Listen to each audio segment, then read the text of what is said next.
everyone! We are here to present the determinants and hesitancy of grade 12 STEM A students on getting vaccinated.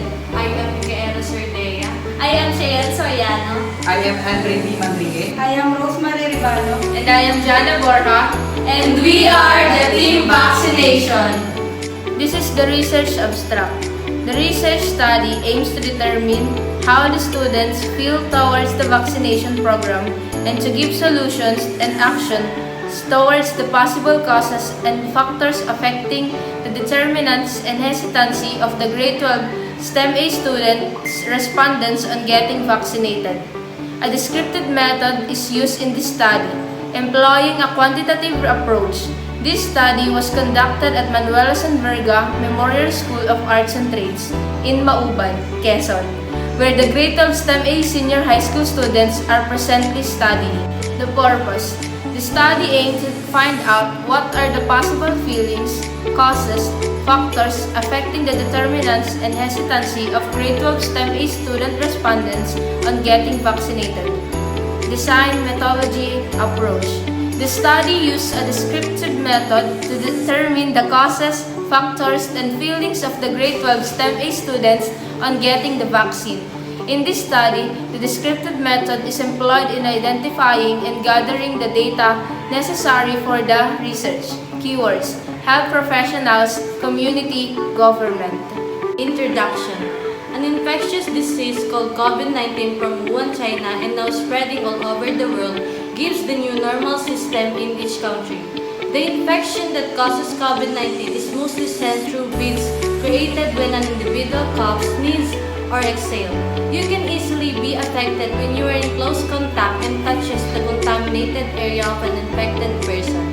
The government, doctors, and scientists encourage everyone to be vaccinated to keep ourselves safe, to ensure our health and immune system, causing the determinants of people to be vaccinated. But some doctors and some people doubt the vaccine's effectivity. Some even think that it may have its alarming negative side effects and it causes the hesitancy of a person to be vaccinated.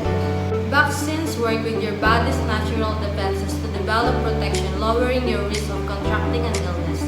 Vaccine works with your body's inherent defenses to build protection, lowering your risk of contracting a disease. A messenger RNA vaccine was developed by BioNTech and Pfizer.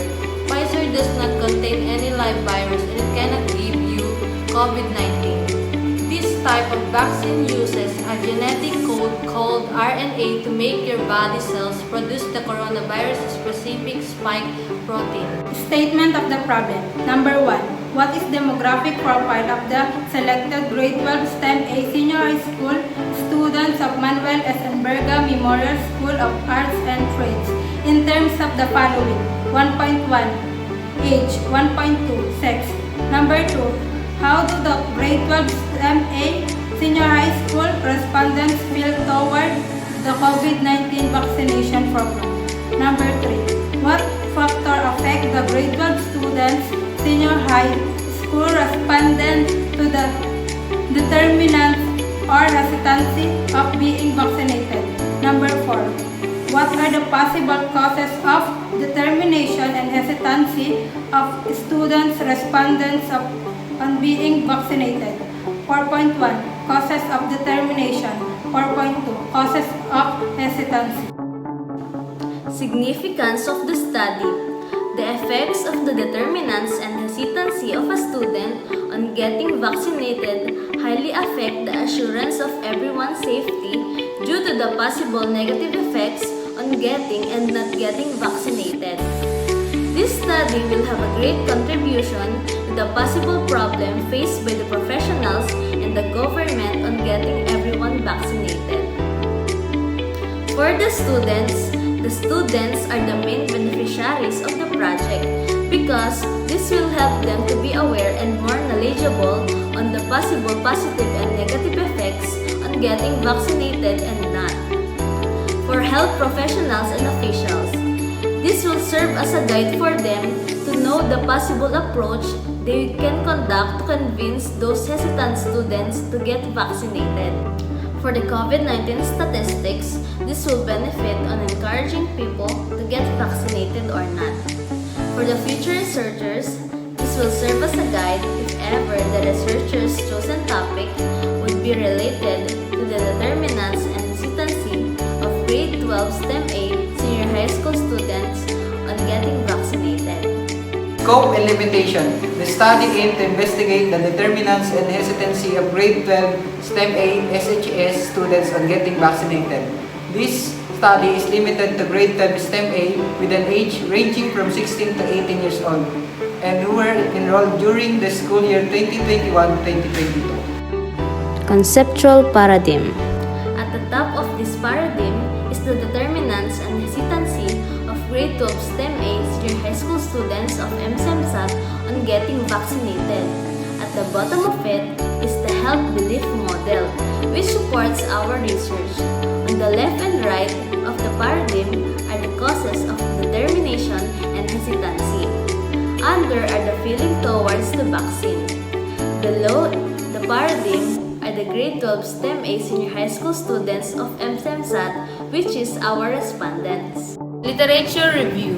In this section, the researchers present the review of related literature in the determinants and hesitancy of grade 12 STEM A students on getting vaccinated. Vaccination is one of the most significant public health intervention in the past century, sparing millions of people from infectious diseases. The study aims to explore and determine the possible causes of determination and hesitancy of student respondents on getting vaccinated. How do the grade 12 STEM A student respondents feel towards the COVID-19 vaccination program? As Goldstein 2021 stated, a mixture of nervousness, resentment, and sometimes relief. Hundreds of thousands of New Yorkers finally got a dose of the coronavirus vaccine in the recent weeks. In some cases, it was because they had a change of heart.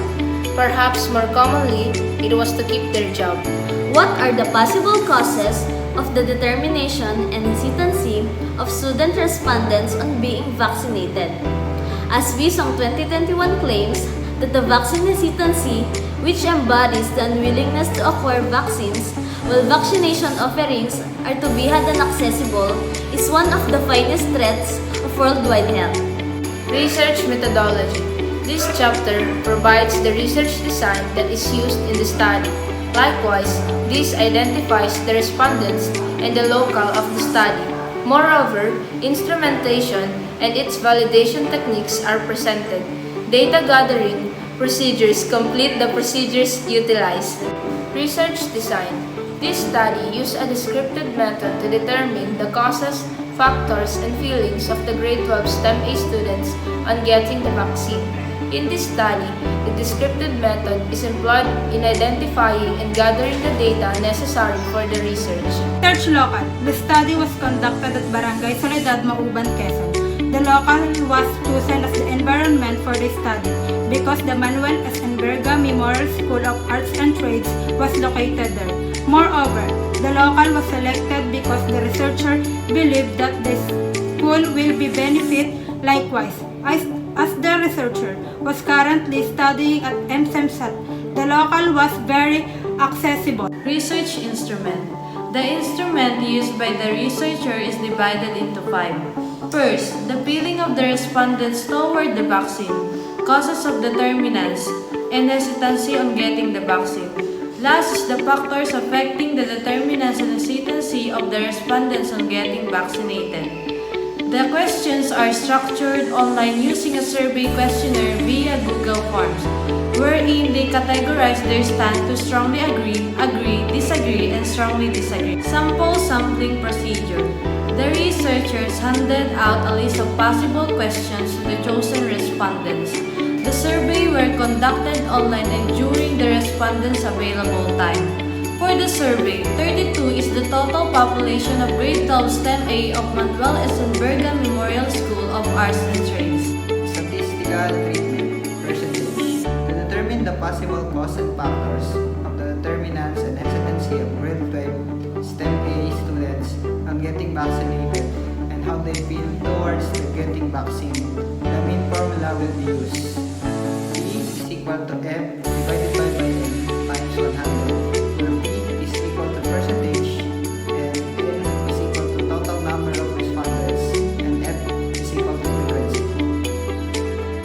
Number 2. Weighted arithmetic mean to evaluate the possible causes and factors of the determinants and hesitancy of grade 12 STEM A students on getting vaccinated and how they feel towards getting a vaccine. The weighted mean formula will be computed by applying the formula. WAM is equals to 4n plus 3n plus 2n plus n over n, where WAM is equals to weighted arithmetic mean and n is the total number of respondents. Results and analysis. This with the presentation, analysis, and the interpretation of the data gathering. This study sought an answer to specific questions. 1. Demographic profile of respondents. This study gathered information of the respondents including sex, age, grade, and section. The study was carried out among the grade 12 STEM A students of MSEMSAT. 32 senior high school grade 12 STEM A students of MSEMSAT participated in the study. Data was collected using questionnaire via Google Forms. To interpret the responses, the scales below is used. Scales 3.50 to 4 is strongly agree in verbal description. 2.50 to 3.49 is agree in verbal description, while 1.50 to 2.44 is disagree in verbal description, and 1 to 1.49 is strongly disagree. Table 1.1 shows the student respondents' age distribution. Most of the respondents are of the range of 18 years old, having 56.25% of the total population. Secondly, is the age range of 17 years old that have 37.50%, and the least is the age range of 19 years old with having 6.25% of the total population. Table 1.2 shows the sex distribution of respondents. It results with a number of 56% of male and 44% of female, a total of 100%. 2.1 Causes of determinants of grade 12 STEM A students on getting vaccinated. Number 1. I am willing to get a vaccine. Gathered 3.24 weighted mean and its verbal interpretation is agree. Number 2. To strengthen my immune system against the virus, gathered 3.28 weighted mean and its verbal interpretation is agree. Number 3. For the safety of the people surrounds me, gathered 3.53 weighted mean and its verbal interpretation is strongly agree. Number 4.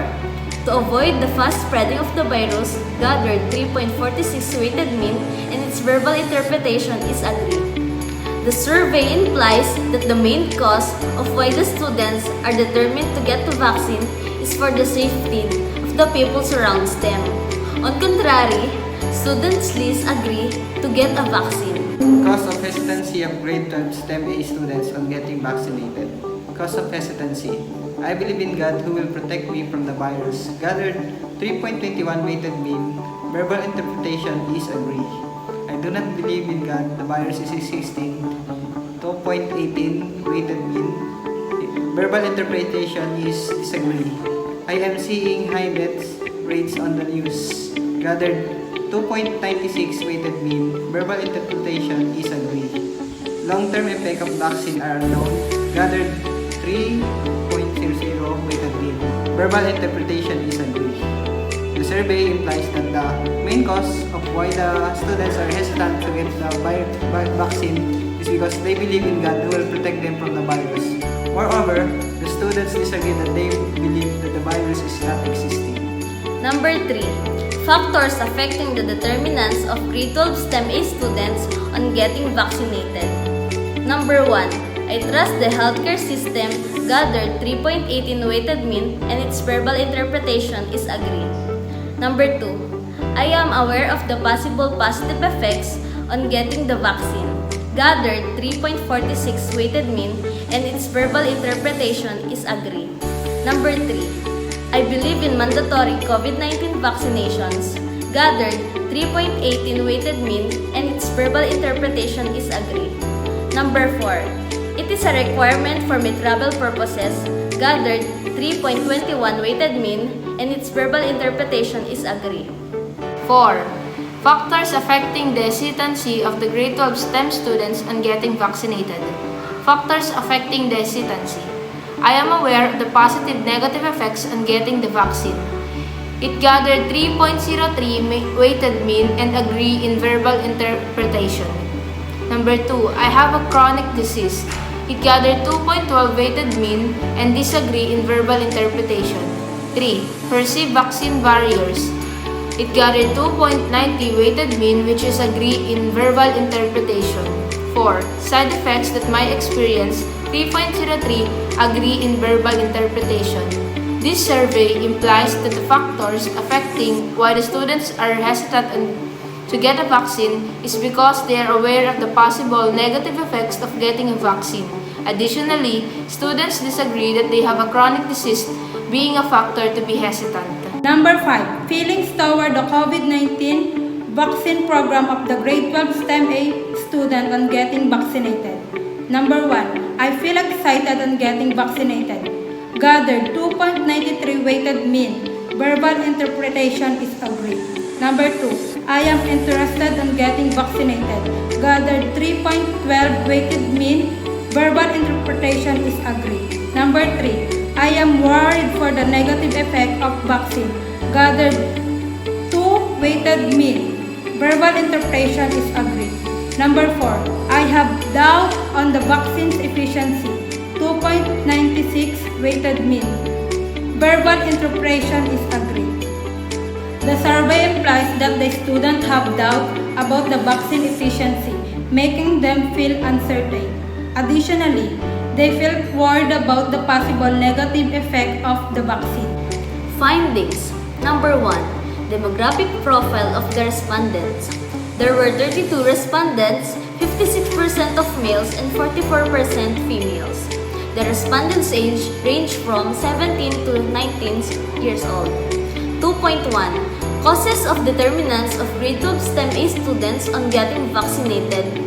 The data gathered shows that the respondents' first leading causes of determinants are for the safety of the people around me with the 3.53 computed mean, and the list is I am willing to get the vaccine with 3.24 computed mean. 2.2. Causes of hesitancy of grade 12 STEM A students on getting vaccinated. The data gathered shows that the respondents' leading cause of hesitancy are I believe in God who will protect me from the virus with the 3.21 computed mean, and the list is I do not believe that the virus is existing with 2.18 computed mean. Number 3. Factors affecting the determinants of the grade 12 STEM A students on getting vaccinated.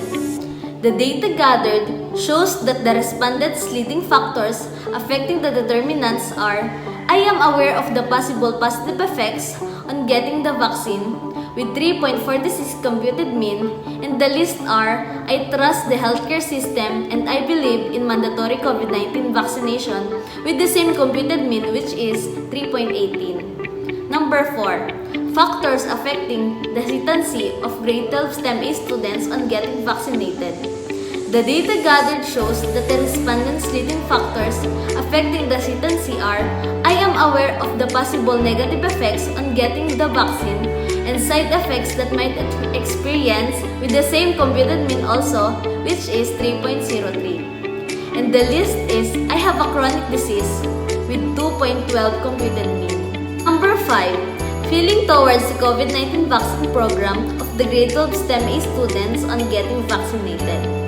The data gathered shows that the respondents' leading causes of their feelings toward the COVID-19 vaccine program is I have doubts on the vaccine's efficiency with 2.96 computed mean, and the list is I am worried for the negative effects of the vaccine with 2.00 computed mean. Conclusions. Based on the findings, the conclusions were made. 1. There are more male respondents than female, and all are teenagers. 2.1. Student respondents are determined and are willing to get the vaccine for the safety of the people around them. 2.2. Student respondents are hesitant to get the vaccine because they believe that God will protect them from the virus. Additionally, they believe that the virus is existing. 3. student respondents are aware of the possible positive effects of the vaccine if they would get vaccinated. They trust the healthcare system and believe that there should be a mandatory vaccination. 4. Student respondents are aware of the possible negative effects and side effects of the vaccine when they would get vaccinated. 5. Student respondents feel uncertain and worried about the possible negative effect of the vaccine. Recommendation: parents should convince and let their child know that getting vaccine can secure the safety of every person. Number 2, students must research more about vaccine so that aside from God, they also need a vaccine. And number 3, the government should implement a mandatory vaccination. Number 4, the healthcare system must be more convincing to convince the students and respondents that they are trustable and we do need to get vaccinated. And number 5, parents, teachers, and healthcare system must convince the students to get a vaccine by convincing them to read more about vaccine to ease